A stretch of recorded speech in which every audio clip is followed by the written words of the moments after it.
So two things we're going to announce tonight. One is an update on the shooting from last night, and I have Chief Medina here, Chief Weisler from the State Police, and then we have our Deputy Chief and Commander, Deputy Chief Cecily Barker and Commander George Vega, talk about both these cases. So the one's the update to last night. We are waiting for a warrant on that, so we'll get that out as soon as we get that.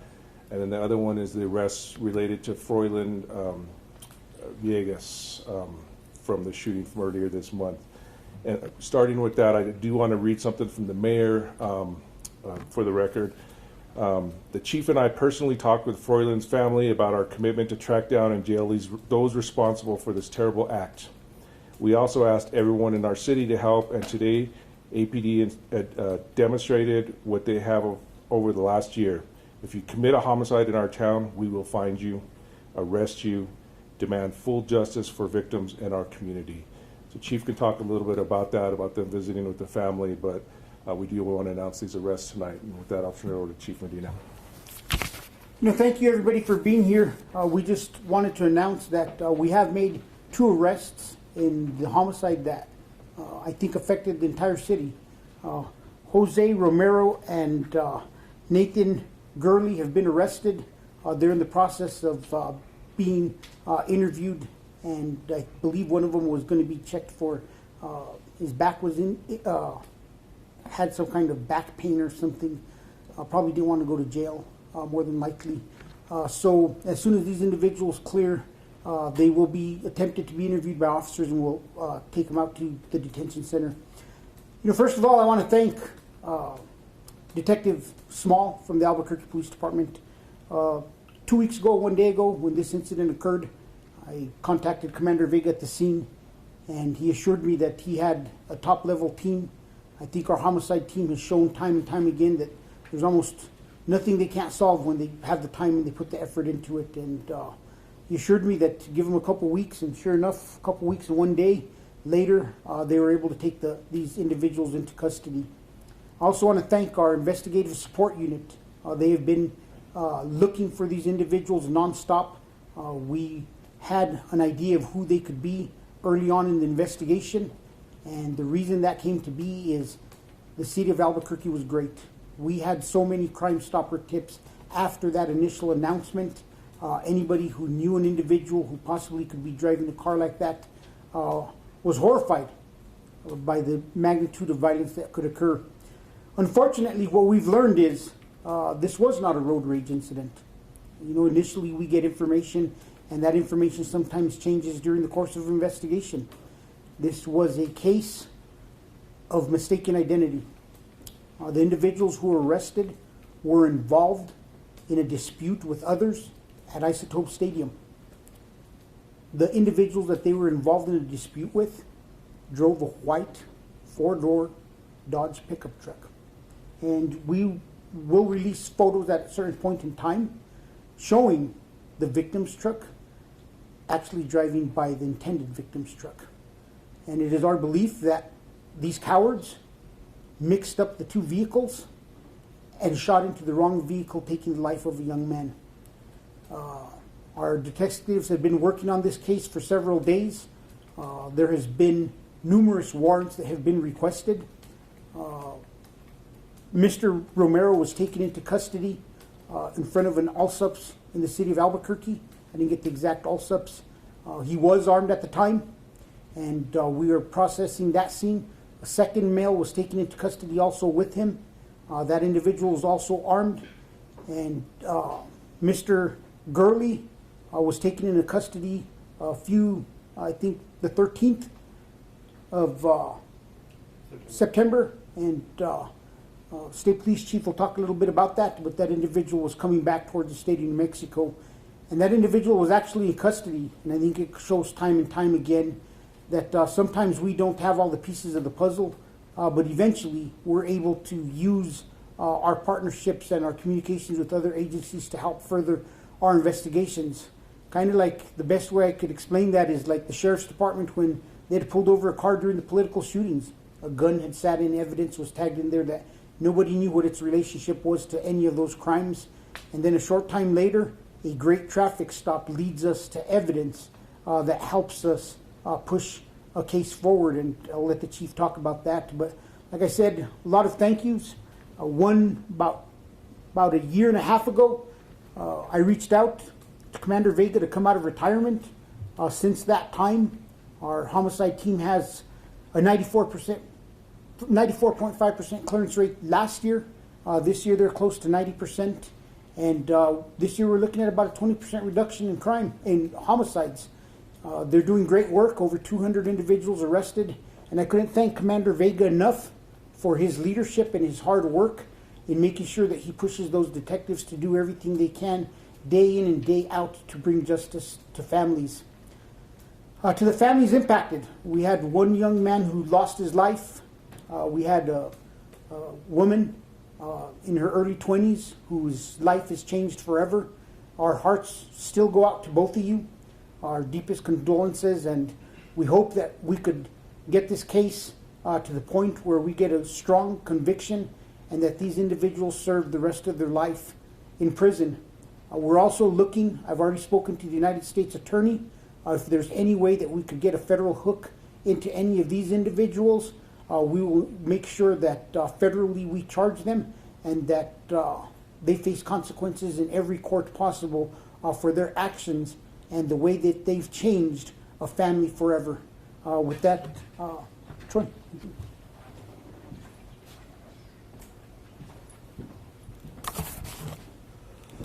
Thank you, Chief. You all might be wondering why State Police is here. So the reason that we're here is Mr. Garley did not, after being involved in this shooting, his criminal activity did not stop there. He continued his criminal ways. He went off to Arizona, it appears, for a couple days, and then ran into one of my officers on September the 13th, headed back from the Phoenix area.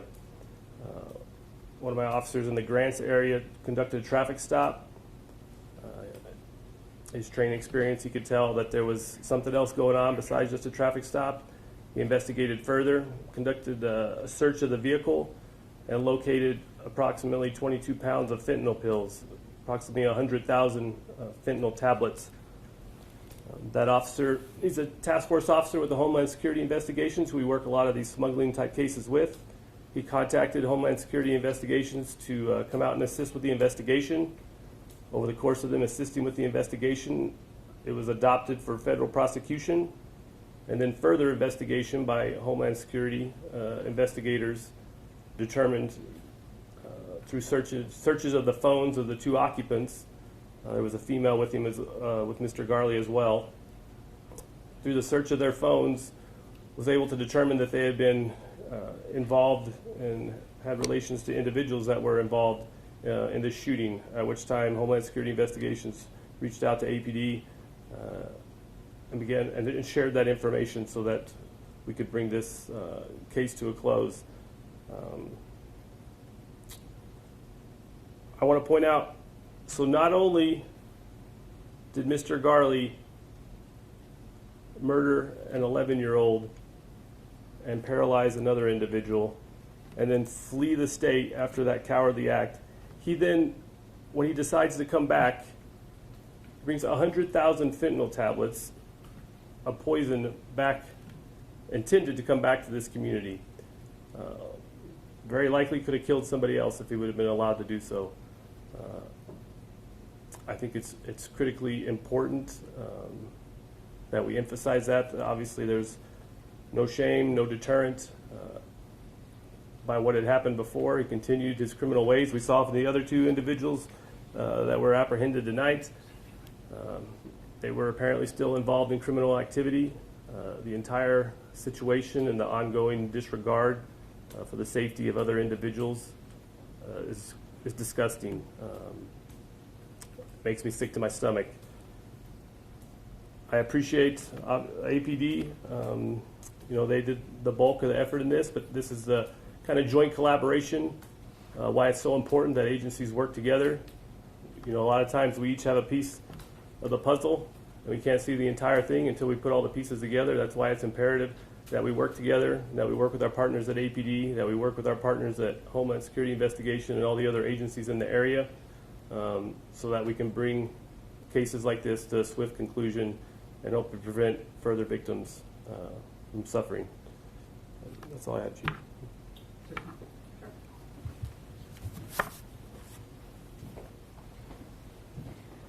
I'm Cecily Barker. I'm the Deputy Chief of the Investigative Bureau, and I just want to add to what Chief said and thank our detectives for the hard work that they have done over the last 2 weeks. I also want to thank our digital intelligence team, who played a huge role in helping us identify and get information that led to these arrests today. Our investigative services team, like Chief said, has done a great job in locating these individuals and taking them safely into custody today. We have a lot of work to do on this case, so we still encourage anybody with information to report that to Crime Stoppers. We also want to thank Crime Stoppers and the Board of Directors for their help in this, and the community that came together, as well as the media who provided this information out. So we thank each one of you. Again, our condolences to the family, and we will continue to work hard on this case until it comes to an end. So thank you.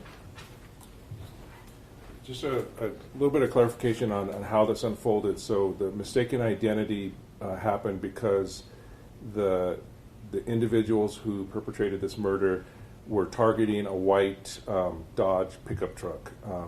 And the Villegas family was also in a very similar 2019 white Dodge pickup truck. Slightly different, but they look almost exactly alike. I'll send a picture that we have as part of evidence that shows the two trucks actually in the parking lot at Lobo Stadium at one point, where the one truck was driving by the other truck, and it just was mistaken identity. They were looking for this truck, and the other truck pulled out first, and that's who they went and fired the rounds at. I don't know if anyone else wants to talk about the other case too. The first case from last night, the shooting, it looks like the charges are going to be filed against the mother. It is a 7-year-old boy, and our last understanding is he still is alive, but is in very critical condition at the hospital. The mother apparently fired a round at the boyfriend. There was some sort of domestic violence incident. Unfortunately, the round went through his leg and impacted the child, and that's when the child was critically injured. So it's a real tragedy in that case as well. This 7-year-old was put in harm's way, and our detectives have been working all day with the district attorney's office to determine whether charges should be filed. We did determine that the mother will face some charges, and as soon as we get that, we'll relay them to you. Something further? You know, in closing, before we go to questions, I just want to reiterate what the chief said about partnerships. It is imperative that we always work together. I think that's one of the prides that we've brought to the city over the past few years, and one of the things that I'm committed to as a chief is that we work with our partnerships. You know, for years, I've said it, since 2017, when I returned, like I've always said, the New Mexico State Police, I thank you because you are our greatest partner through thick and thin. When other agencies have shied away from us because of our consent decree and our settlement agreement, we knew that we always had their support. And one of their officers in grants helped to bring pieces to the puzzle for us to be able to solve this. And with that, we'll take any questions that you may have. At what point did any department decide that these were the two suspects? You know, we had an early indication about 36 hours into this investigation. As we started to see Crime Stopper tips come in, I actually told Commander Vega, I'm going to bet money that Mr. Jose Romero is going to be your suspect. And 2 weeks later, I reminded him a little bit earlier that I called this 36 hours after the shooting happened, and we had the first Crime Stopper tips. Chief, can you kind of speak to the level of frustration that law enforcement might be going through when they're seeing so many kids being killed by firearms, not just in the community, but across the country? You know, this is a horrible incident. I went out that night. I actually could see the individual deceased in the passenger seat of the truck, and it was horrific. It was something that no law enforcement officer wants to see. And you know, one of the people we forgot to thank were our crime scene investigators. We have to remember that our crime scene investigators now, after today, have gone through 3 of these incidents in the last month and a half. We had a 5-year-old killed at a trailer. We had this young man lose his life for no reason. And this morning we had another child who was struck by gunfire. And the toll it takes on your officers is extensive. These are images that we don't forget. And I could remember every injured child during the course of my career that I went through, like if it was yesterday. So I know our crime scene investigators see it a little bit more because they have to process these scenes. And one crime scene investigator did mention that night that this was a tough scene, but they would get through it. And Deputy Chief Barker did a great job that night of making sure that she offered and was there for them to get them through this tough time. And just to make sure, Romero and Garley, these are both two suspects from the same incident in regards to the 11-year-old.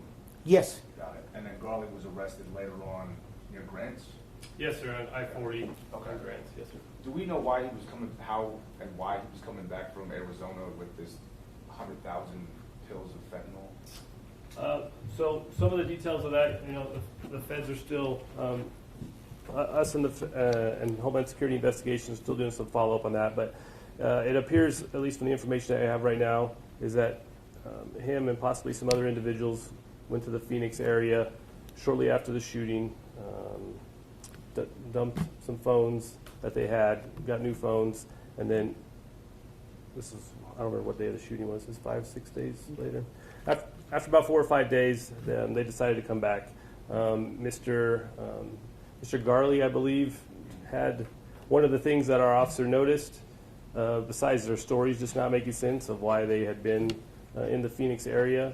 Mr. Garley had put makeup, I believe it was neck tattoos, had put makeup cover up his neck tattoos. The officer asked him about it, said it was some TikTok trend. Didn't exactly, there's some strange TikTok trends, but that one seemed a little fishy. So anyways, he carried on his investigation and eventually located all the fentanyl pills. Got it. You know, I'd be willing to say that they're drug dealers. Let's call it, you don't carry 100,000 pills if you're not a drug dealer. It's these individuals that not only are shooting innocent individuals in our community, but they're poisoning several individuals, and we know what the fentanyl epidemic is. And hopefully that we'll be able to get a conviction on the murder charges, and I hope the feds throw the book at him for the narcotics dealing. This is for both chiefs, with Romero and Garley. Were they taken in without incident? Yes, Garley was actually in a federal facility, so it was just a matter of picking him up. And the traffic stop. Yes, at the initial traffic stop, I don't think there was any particular difficulty or resistance. No. No, and Romero, it was very minimal. I believe there was no use of force. There was a few tense moments the detectives relayed to me, but they basically gave up and they were taken into custody. And Chief Medina, if you could, the details of that night of the shooting outside Stubbs Park. Both of these suspects were in the same vehicle, the vehicle that you saw the description of. They both fired weapons toward the victim's vehicle. Is that safe to say? We still need to determine exactly what everybody's role was in this, and that's where the investigation will take us. We do want to remind the public we are still trying to locate that vehicle. We have not recovered the vehicle. We believe the vehicle is owned by Mr. Romero, and that somebody out there knows where he's put it. And there's a good, nice reward. Now that he's in custody, you don't have to worry about him. Just call Crime Stoppers, earn yourself a little bit of income, and let us know where that car's at.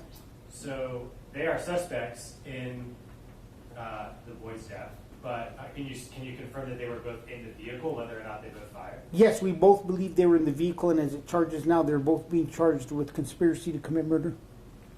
What is the description of the vehicle? The vehicle was a black Dodge Dakota, Durango SRT. Very unique.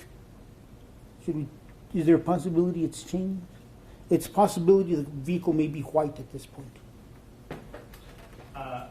We heard that there may have been ties to gang affiliation among the people involved, the suspects, possibly also the people that they were in this altercation with. Do you have any details on that? Yes, we do believe that this was gang related, that they were both members of a gang that broke into subgroups at some point in time.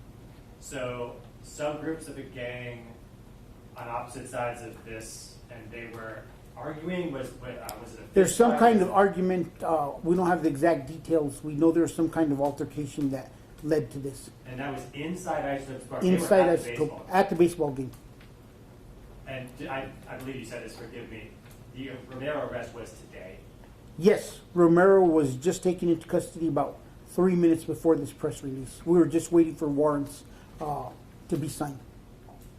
Thank you, Chief. Now, as far as specific clues, minus the vehicle, was there anything else that pointed to these two individuals? There's a lot of digital evidence the warrants are currently sealed, but as soon as they're unsealed, people will be able to see the digital evidence that we got. And like Deputy Chief Barker said, our hats off to our digital team. They have been a game changer. You know, along with bringing Commander Vega out of retirement, you know, we recruited Kyle Hartsock from the DA's office. We stole Kyle. He brought over the whole digital team from the DA's office. It was kind of like we got a big shopping spree over there. And the skill set that they've brought to the department has been unreal. And those ladies work every day as hard as they can, and they have helped us break so many cases. And that's just a perfect point in how we got the proper tool.